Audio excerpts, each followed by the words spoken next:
Assalamualaikum warahmatullahi wabarakatuh.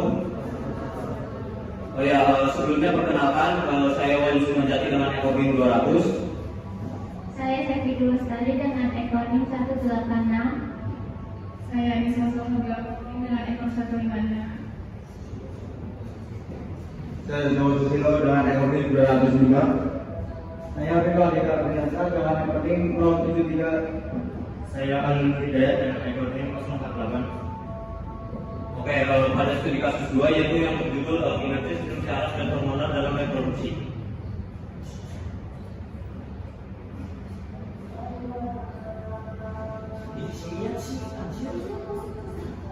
Oke, yang pertama latar belakang. Reproduksi adalah proses fundamental untuk kelangsungan hidup spesies. Proses ini merupakan hasil interaksi yang sangat kompleks dan terkoordinasi antara dua sistem pengatur utama dalam tubuh organisme, sistem syaraf dan sistem hormonal.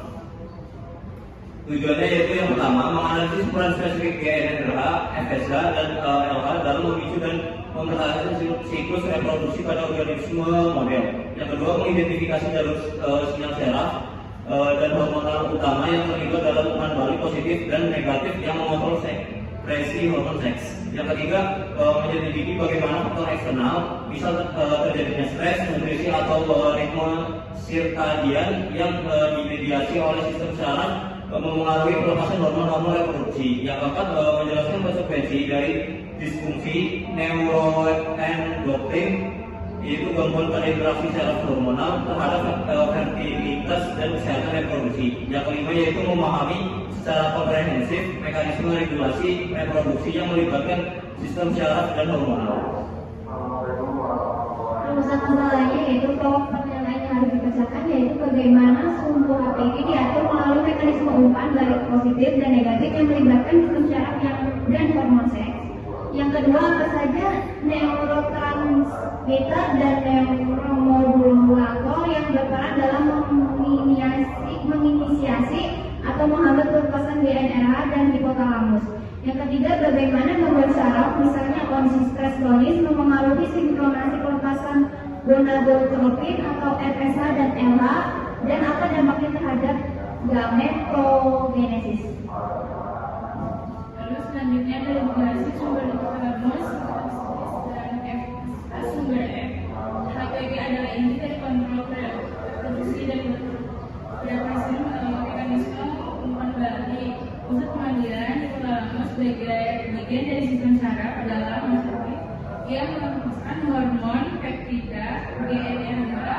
Terus pemicu utamanya GNRH merangsang kelenjar hipofisis anterior kelenjar endokrin untuk melepaskan dua hormon gonadotropin utama FSH, merangsang perkembangan gamet. LH itu memicu ovulasi pada wanita dan reproduksi.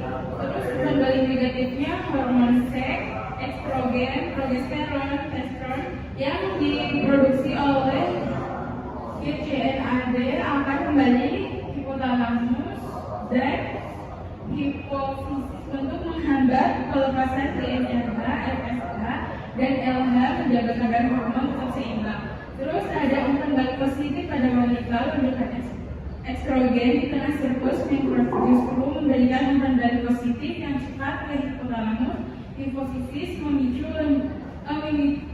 lonjakan besar LH yang menyebabkan ovulasi. Neurotransmitter dan neuromodulator yang mempengaruhi pelepasan GNRH dari neutron hipotalamus tetap bersih secara mandiri. Dia diatur dari neutron lain. Neurotransmitter dan neuromodulator pertama melindungi regulator kami pada pelepasan GNRH, pemicu eksitatori, penghambat inhibitori.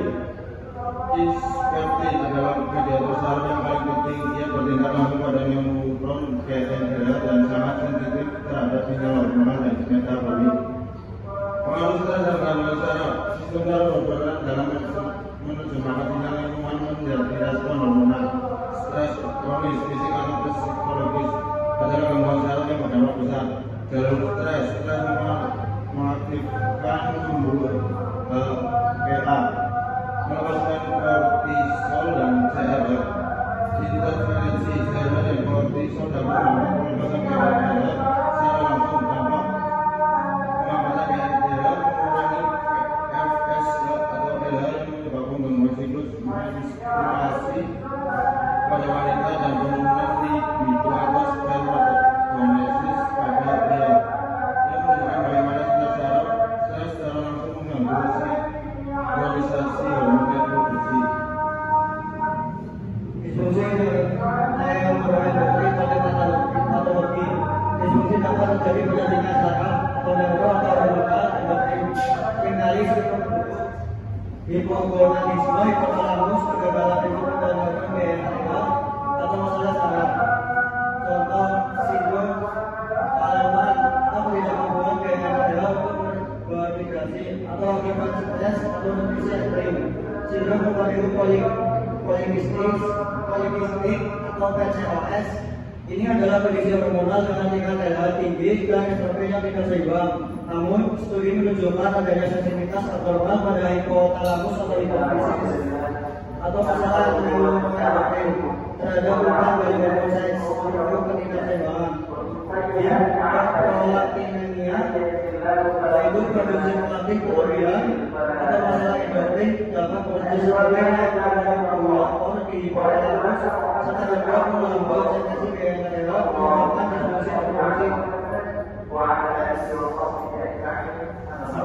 Bila ada sistem saraf dan hormonal dan reproduksi merupakan mekanisme neurobakteri yang terintegrasi, esensial dan sangat sensitif.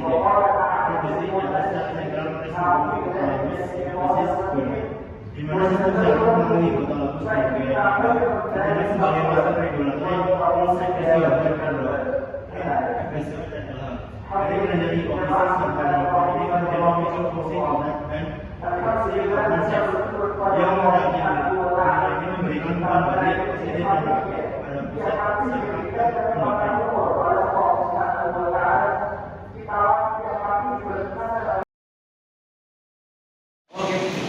Ya baik, kita selanjutnya ke sesi tanya jawab untuk studi kasus 2. Mungkin bagi teman-teman ada yang mau ditanyakan?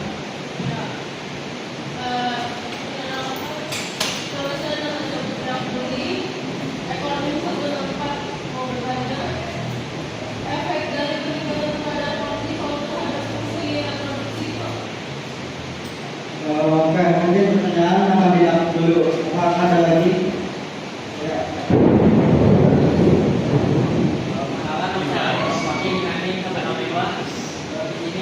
Bagaimana suhu lingkungan ekstrim atau stres dapat mengganggu tubuh ABG pada unggas dan menyebabkan penurunan produksi telur? Ya, baik. Pertanyaan akan kami diskusikan terlebih dahulu. Oke, baik. Saya akan menjawab pertanyaan dari Mbak Natasha.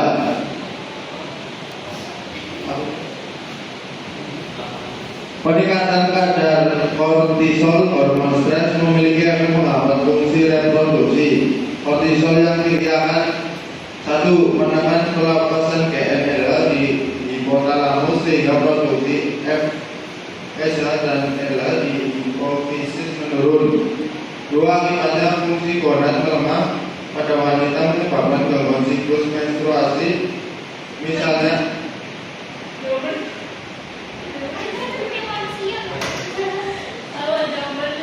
Dari ini bukan, memang aja menstruasi ya?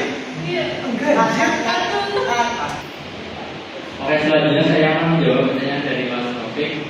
Yaitu jawabannya adalah stres panas menyebabkan peningkatan kortisol dan hormon stres lain yang menekan aktivitas hipotalamus. Akibatnya sekresi GNRH menurun, diikuti turunnya LH dan FSH. Proses evolusi tertunda, produksi telur menurun dan kualitas memburuk. Pada unggas, suhu tinggi juga memicu hiperventilasi yang mengganggu keseimbangan elektrolit, alikolisis respiratorik, dan memperlambat gangguan hormonal. Demikian jawabannya. Apa menjawab?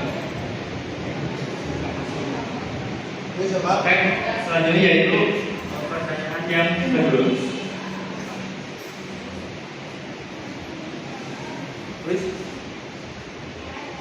Oke, saya akan menjawab pertanyaan dari Mbak Natasha, yaitu satu, menekan pelepasan GNRH dari hipotalamus, menurunkan sekresi FSH dan LH dari hipofisis. Akibatnya, akibatnya aktivitas gonad, ovarium atau testis menurun sehingga produksi telur atau sperma berkurang. 3, menghambat sintesis hormon seks, estrogen, progesteron, testosteron. 4, jika stres berlangsung lama bisa menyebabkan penurunan fertilitas, gangguan ovulasi dan penurunan produksi telur. Apakah menjawab?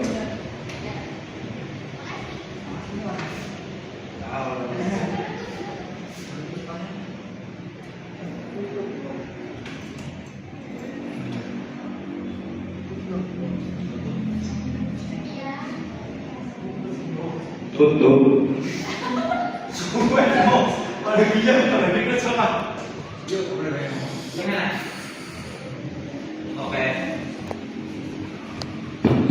Oke, mungkin untuk sesi tanya jawab diskusinya cukup sekian.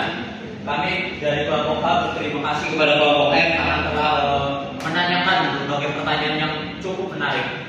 Sekian dari kami, kurang lebihnya mohon maaf. Wassalamualaikum warahmatullahi wabarakatuh.